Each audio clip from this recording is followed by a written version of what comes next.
오늘은 본문 두 단락으로 나뉘게 되는데요. 먼저 침례 요한이 예수님의 앞길을 예비하는 선구자로서 자신의 역할과 관련하여서 예수님이 그리스도 되심을 증거하는 최후 증언입니다. 오늘 본문이 침례 요한의 제자들이 이제 예수님의 사역을 놓고 갈등하는 구조로 나타나고 있지만, 사실은 침례 요한이 그 갈등 속에서 예수님의 그 신성을 더욱더 높이면서 예수님이 우리의 메시아가 되심을 높이며 나아가는 그러한 그 고통과 갈등 가운데에서의 진정한 침례 요한의 신앙 고백이라고 볼 수가 있습니다. 어떤 갈등 구조가 있었는가? 26절 말씀을 함께 읽겠습니다. 시작. 그들이 요한에게 가서 이르되 랍비여, 선생님과 함께 요단강 저편에 있던 이 곧 선생님이 증언하시던 이가 침례를 베풀매 사람이 다 그에게로 가더라. 그러니까 침례 요한의 제자들이 침례 요한에게 그러니까 선생님이 말씀하셨던 그 사람이 침례를 베푸니까 우리 쪽 사람들이 다 저기로 넘어갔습니다. 이런 거죠. 그러니까 내가 소속되어 있는 곳보다 저쪽 사람들이 더 잘 되는 거예요. 그걸 보면은 이 속에서 뭐가 나오죠? 나보다 저 사람이 더 잘 되고 있고, 우리 교회보다 저 교회가 더 잘 되고 있고, 우리는 사람이 줄어들고 영향력도 줄어들고, 저쪽은 영향력이 더 커지고 있고 사람들은 늘어나고 있습니다. 주변 사람들이 당신보다 저 사람이 더 실력이 좋습니다. 능력이 있습니다. 당신의 위치가 앞으로 이제 위태롭습니다. 뺏기게 될 것입니다. 당신은 이제 날개를 잃게 될 것입니다. 이런 말을 들으면 어떻습니까? 위축감이 들겠죠. 여러분 같으면 어떻게 하시겠습니까? 같은 업종에서 같은 소속에 있던 사람이 여기서 나가서 나랑 똑같은 사업을 하고 오픈을 했다. 그리고 나보다 더 잘 된다. 여러분 어떻게 반응하시겠습니까? 네, 상상만 해도 속이 타들어가죠. 근데 침례 요한이 물론 이제 이러한 우리 현실과는 비교할 수 없는 내용입니다. 사실은 예수님과 비교하는 것이기 때문에 이 예화가 맞지 않지만 그나마 우리가 이러한 비유를 생각만 하더라도 속이 답답한 심정이다라는 것이죠. 27절 말씀을 함께 읽겠습니다. 시작. 요한이 대답하여 이르되 만일 하늘에서 주신 바 아니면 사람이 아무것도 받을 수 없느니라. 침례 요한이 자기 제자들을 에이 그런 거 아니야 이런 식으로 설득을 하는 것이 아니고요. 오히려 예수님 편을 들면서 오해를 풀어주려고 하거나 해명하려고 하는 그러한 자세가 아니죠. 오히려 뭐라고 말하고 있습니까? 하늘에서 주신 바가 아니면 사람이 아무것도 받을 수 없다. 즉 뭐냐 하면 이것은 하늘에서 행하는 것이다. 하늘에서 주관하는 것이다. 하나님이 주신 것이고 하나님이 옮기시는 것이다. 이렇게 표현하고 있습니다. 내가 사업을 잘하고 있는데 바로 옆에 나랑 똑같은 사업을 누가 오픈을 하면 이것만큼 답답한 상황이 없죠. 그런데 지금 요한이 뭐라고 말한다고요? 하나님이 하시는 것이다. 하나님이 옮기는 것이다. 사람의 힘으로 할 수 없다. 다시 말해서 제자들은 이 상황을 보고 어떻게 반응했습니까? 세상의 기준으로, 그러니까 나 중심으로 판단한 것이죠. 세상 중심으로, 나 중심으로 내 것을 본 거예요. 내 것을. 내게 뺏기는 것 같으니까 불안한 거죠. 내게 없어지니까. 근데 요한은 무엇을 봤습니까? 내 거, 세상의 기준, 나 중심을 본 것이 아니라 하늘의 기준으로 본 것입니다. 그러니까 하나님의 것이라고 인정하는 것이죠. 그래서 요한과 요한의 제자들의 반응이 다른 것입니다. 요한이 이제 사용한 표현이 이제 위에서 받은 것이다. 위라는 표현을 또 쓰고 있습니다. 그러니까 이것은 인간이 만들어낼 수 있는 것이 아니다. 인간이 할 수 있는 것이 아니다. 그러니까 예수님에게 다른 제자들이 예수님에게 가서 침례를 받는다고 한다면, 많은 사람들이 예수님에게 받는다면 그것은 인간이 만들어낸 것이 아니다. 하늘에서 시작된 것이다. 즉 위에서 내려와서 위에서 하시는 것이다. 누구를 더 강조하는 것입니까? 예수 그리스도를 강조하는 것이죠. 예수 그리스도가 위에서 내려왔다. 예수님의 그 사역이 그냥 사역이 아니다. 인간 중심이 아니다. 하늘에서 내려온 사역이다. 우리에게 적용해 본다면 특히 목회자에게 있어서, 특히 어떤 사역을 담당하고 있는 그러한 사역 담당자에게 있어서 교회에서 사역을 할 때에, 맡겨진 사역을 할 때에 이걸 내 것이라고 생각을 하면 그 사역이 잘 되면은 오늘처럼 기분이 좋은 거고요. 신나는 거죠. 사역이 잘 뭐가 안 되고 모이자건 모이지도 않고 사람들이 싫다 그러고 반응이 별로고 이러면은 어떻게 될까요? 기운이 쫙 빠집니다. 기운이 쫙 빠져요. 또 많은 거의 90% 이상이, 우리 미국에 있는 한인교회들이 90% 이상이 기운이 쫙 빠지는 상태입니다. 기운이 쫙 빠지는 상태. 그 상태의 목회자들은 이것을, 좀 죄송한 말씀이지만 내 것이라 생각하기 때문에, 사실은 내 게 아니라고 생각을 하더라도 기운이 빠지는 상황이죠. 그렇지만 실제로 내 것이라고 생각하기 때문에 기운이 더 빠지는 것입니다. 사람이 나가고 영향력이 없는 것 같고, 그러면 그 기준으로 봤을 때 나를 보면 나는 실패자인 것 같고 패배자인 것 같고 나는 실력이 없는 것 같고 열매도 없는 것 같고. 왜 그럴까요? 전부 다 나의 소유라고 생각하기 때문에 그렇습니다. 그러나 모든 사역과 우리가 맡겨진 개인의 모든 삶 또한 나의 소유가 아니라는 거, 이것을 꼭 기억하시기 바랍니다. 내 자녀가 잘 되면 자랑하고 싶으시죠? 내 자녀가 뭐가 잘 안 되면 입 꼭 닫고 있습니다. 비밀로 간직합니다. 내 소유라고 생각하니까 이렇게 되는 거예요. 그러나 사역이나 우리 개인의 삶 가운데 주어진 그 모든 것은 무엇이다? 우리가 위탁받은 것입니다. 여기 다 아멘 하십시오. 이 재산도 내 소유가 아니라 뭐다? 위탁받은 겁니다. 그래서 우리를 청직이라고 하는 것이에요. 우리에게 맡겨진 사역도 뭐다? 위탁받은 거예요. 근데 우리가 인간인지라 이 사역에 뭔가 열매가 없으면 내가 실력이 없는 사람처럼 보일까봐 그런 불안감이, 인간적인 생각이 막 드는 거죠. 누가 가장 그게 심할까요? 네, 어떻게 하셨습니까? 네. 그래서 이 본문에서 이것은 하늘에서 주어지는 것이구나, 이걸 깨닫는 것입니다. 우리에게 맡겨진 개인의 삶도 우리가 믿는 자라면, 중생한 자라면 하늘에서 주어지는 거예요. 위탁받은 것입니다.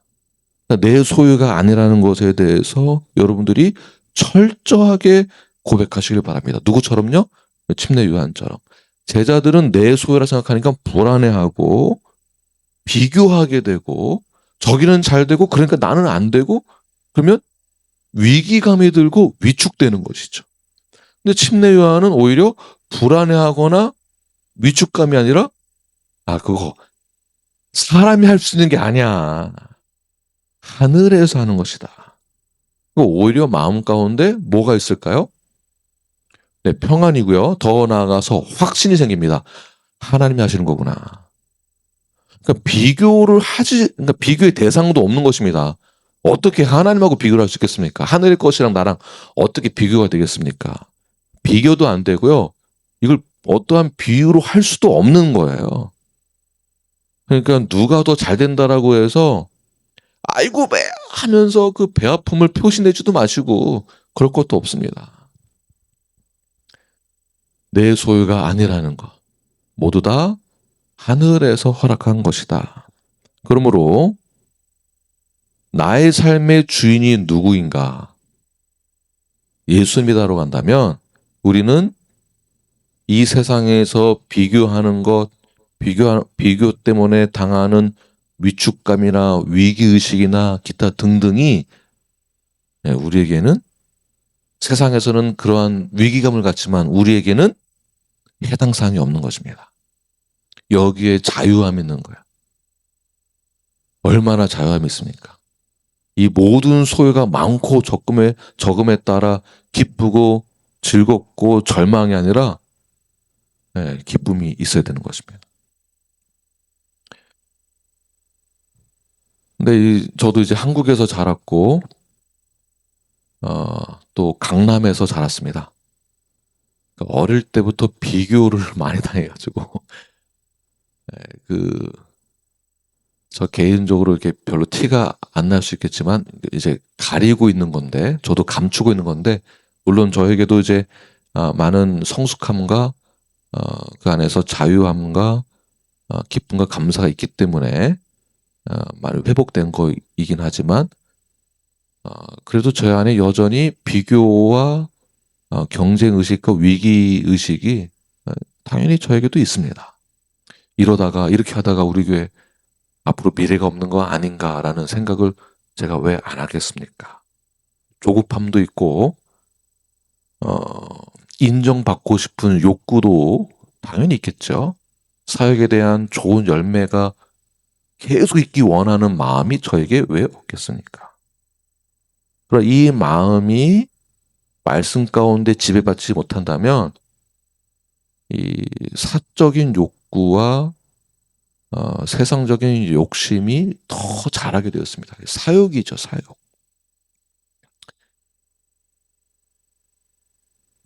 제가 만약에 이런 기준으로 목회를 한다면 사람들의 비율을 맞추면서 목회를 할 것입니다. 사람 중심으로 목회를 해야 되고 그래야 이제 부흥을 볼 수 있겠죠. 다른 측면으로. 또는 사람을 통제하려고 한다든지 사람이 떠나면 상처받고 사람이 떠나면 죽고 싶고 또 경쟁이 막 치열함을 이렇게 제가 느낀다고 한다면 모든 지역교회들을 경쟁자로 보고 그러면 목사님들 초대하지도 않고 강사로 이렇게 되는 겁니다. 그래서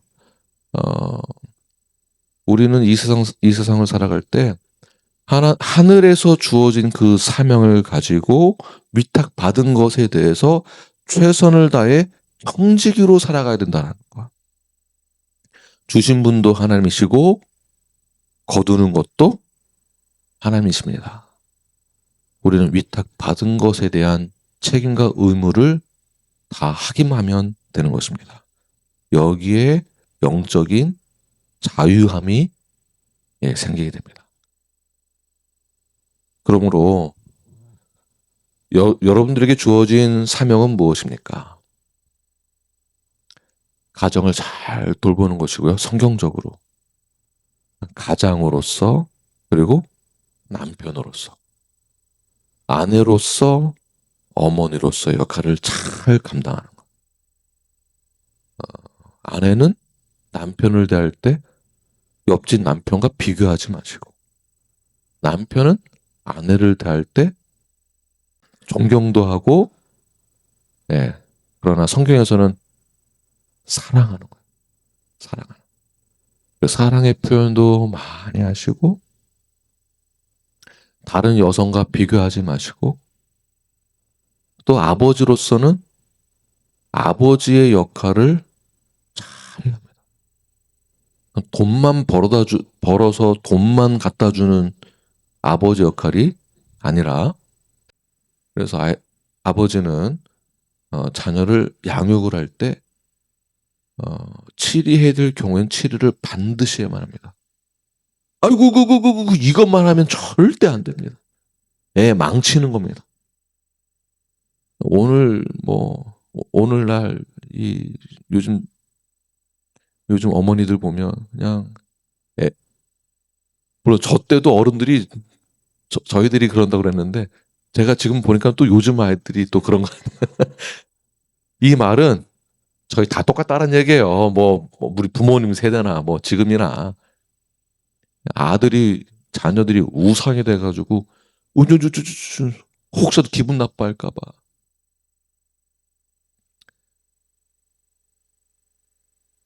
위탁받은 것에 대해서 최선을 다하는 거. 네, 그리고 뭐가 안 됐다라고 해서 절망할 필요는 없다라는 것입니다. 하나님이 하신다는 거예요. 이게 침례 요한이 이 말을 한 거예요.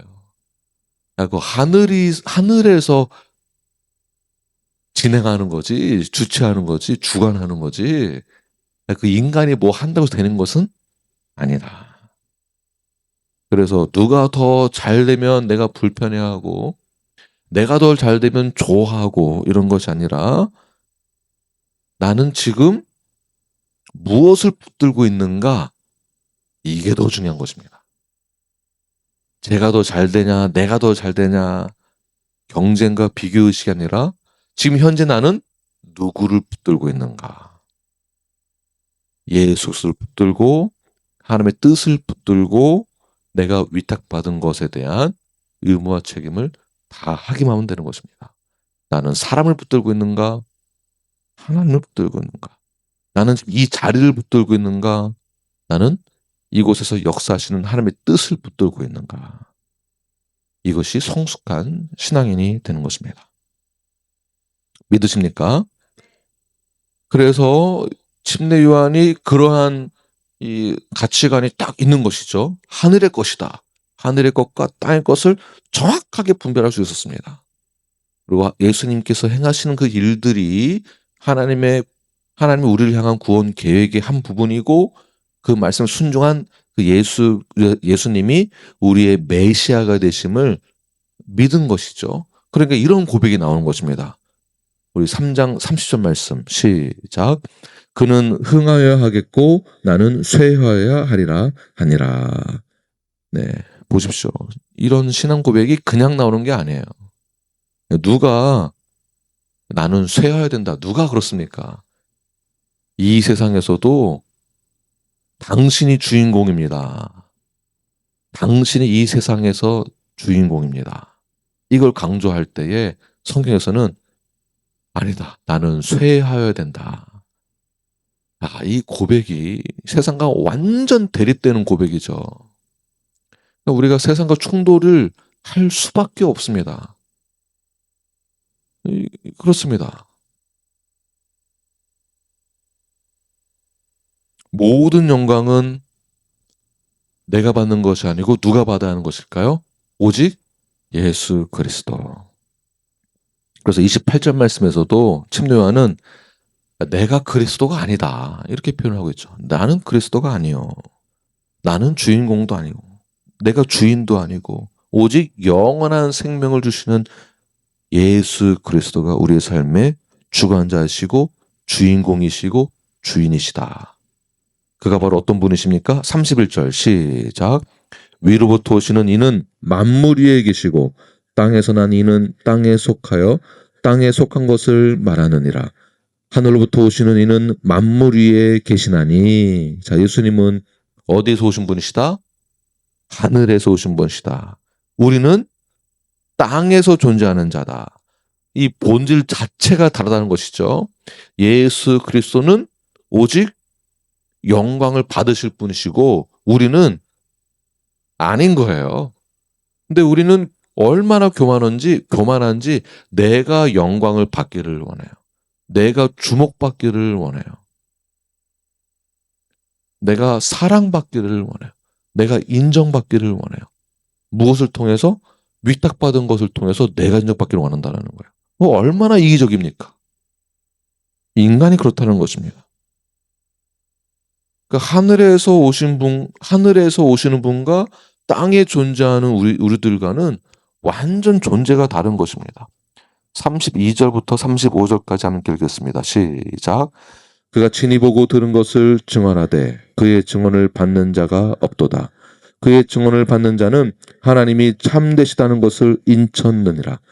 하나님이 보내신 이는 하나님의 말씀을 하나니 이는 하나님이 성령을 한량없이 주심이니라.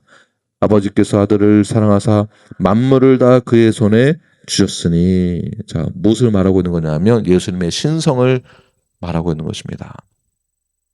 그러니까 침례요한은 제자들에게 예수님이 저분이 너희들이 질투할 대상이 아니다. 비교할 대상이 아니라 오직 영광을 받으실 예수님은 그리스도이시다. 메시아이시다. 신성을 말하는 것이죠. 그럼 예수님과 비교해서 열등감을 갖거나 비교의식을 가질 필요가 전혀 없다. 이것을 지금 선포하고 있는 것입니다. 그분이 어떤 분이십니까? 만물 위에 계신 분이시고 그분이 말씀하시는 것은 오직 참된 말씀만 전하시고 진리만을 선포하시는 분. 그리고 성령을 한량없이 받으시는 분. 제한이 없으시다는 것입니다. 제한이 없으신 분. 그 다음에 절대적인 권위를 가지고 계신 분. 그 다음에 하나님이 예수님에게 만물을 다 그의 손에게 주셨다. 생명도 심판도 구원도 다 누구에게 달려있다? 그러니까 하나님만이 아니고 예수님에게 주어졌다. 모든 절대 권위와 모든 만물의 것을 하나님이 그에게 다 주셨다. 이걸 누가 깨달았습니까? 요한이. 대단하지 않습니까? 그러니까 예수님도 대단하시지만 요한이 이걸 깨닫고 그 다음에 중요한 거는 믿었다라는 거예요. 그 다음에 믿고 나서 그대로 실천한 거예요. 그냥 알았다가 아닙니다. 예배를 드렸다가 아닙니다. 사역을 했다가 아닙니다. 봉사를 했다가 아니라 뭐라고요? 믿고 그대로 실천했다라는 거죠. 이게 중요해요. 복음을 전하고 복음을 받아들이게 하는 것도 중요한데 뭐가 더 중요하냐면 이 복음 안에 들어와서 실제로 내가 믿고 믿음대로 실천할 수 있도록 하는 거. 지상태의 명령으로 본다면은 가서 제자를 삼고 또 침례를 주고 또 가르쳐서 지키게 하는 거. 지금 제가 담임 목사를 시작하면서부터 강조했던 부분이 이 부분이었습니다. 저희가 선교는 엄청나게 많이 하고 교회도 많이 세웠죠.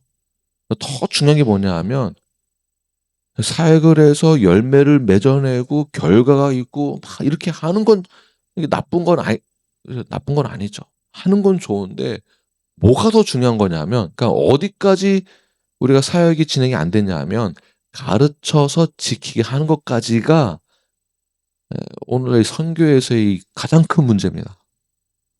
가서 뭔가는 많이 했어요. 침례를 100명에게 줬다. 복음을 2,000명에게 전했다. 그 뒤로는요. 그들이 지금 뭐 하고 있는지 아무도 모릅니다. 여러분들 후원하신 그 대상자 있으시죠? 쿠바에? 이름 기억나세요? 그들 지금 어떻게 하고 있는지 아십니까? 이 선교가 여기까지 가 있는 것입니다. 가르쳐서 지키게 하는 거. 그러니까 지역교회에 소속이 되게 해서 거기서 훈련을 받게 하는 거. 성화를 이루게 하는 거. 치료를 받는 거. 한 몸을 이루는 거. 지속적인 말씀의 그 권위에 순종하게 하는 거. 다시 말해서 믿음 안에 들어와서 믿음대로 행하게 하는 것. 이게 더 중요하다는 것이에요. 36절 말씀 함께 읽겠습니다. 시작. 아들 믿는 자에게는 영생이 있고 아들에게 순종하지 아니하는 자는 영생을 보지 못하고 도리어 하나님의 진노가 그 위에 머물러 있느니라. 자, 이겁니다. 이것을 믿지 아니하는 자는 결국 뭐가 임한다는 겁니까? 하나님의 진노가 임한다는 것입니다. 아멘이십니까? 네. 하나님의 아들을 믿는 자에게는 영생이 주어지고 믿지 않는 자에게는 하나님의 진노가 임한다. 이게 뭐냐 하면 교회를 잘 다니느냐 안 다니느냐, 예배를 잘 드리느냐 예배를 잘 안 드리느냐, 예배 자리에 왔느냐 안 왔느냐, 이 문제가 아니라는 거예요. 이 기준이 아니다라는 것입니다. 뭐가 기준인 건가요? 하나님의 아들 예수 그리스도를 믿느냐 안 믿느냐, 이게 중요하다는 것이에요. 네, 믿고 순종하는 거 가는 것이죠. 그러니까 침례 요한의 이 신앙 고백이 이거 엄청난 것입니다. 그러니까 모든 것은 하늘에서 주신 것을 내가 믿는 거예요. 그러니까 내가 위탁받은 것도 누가 나에게 위탁을 해줬느냐? 하늘에서 나에게 위탁했다라고 믿고 그 믿는 대로 순종하고 행하는 것까지 가야 그게 믿는 거라는 거예요. 말로만 믿는다고 하는 거 말고, 그러니까 간증만 뭐 많이 한다고 되는 게 아닌 거예요. 예배 횟수가 많은 게 다가 아닌 거예요.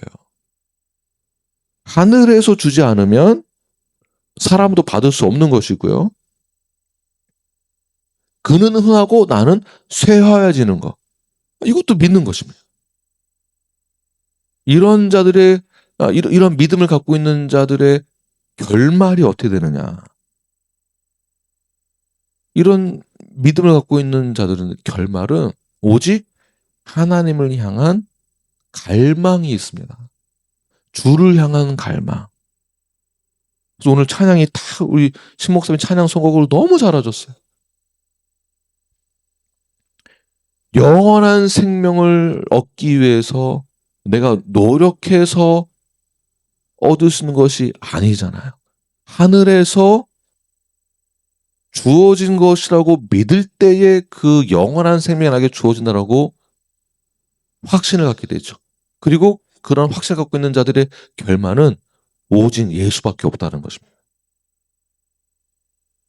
그래서 요한복음 1장 12절 말씀 우리 함께 읽겠습니다. 시작.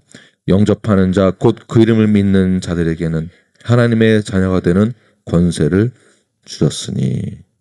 네. 예수 그리스도를 믿고 영접했을 때.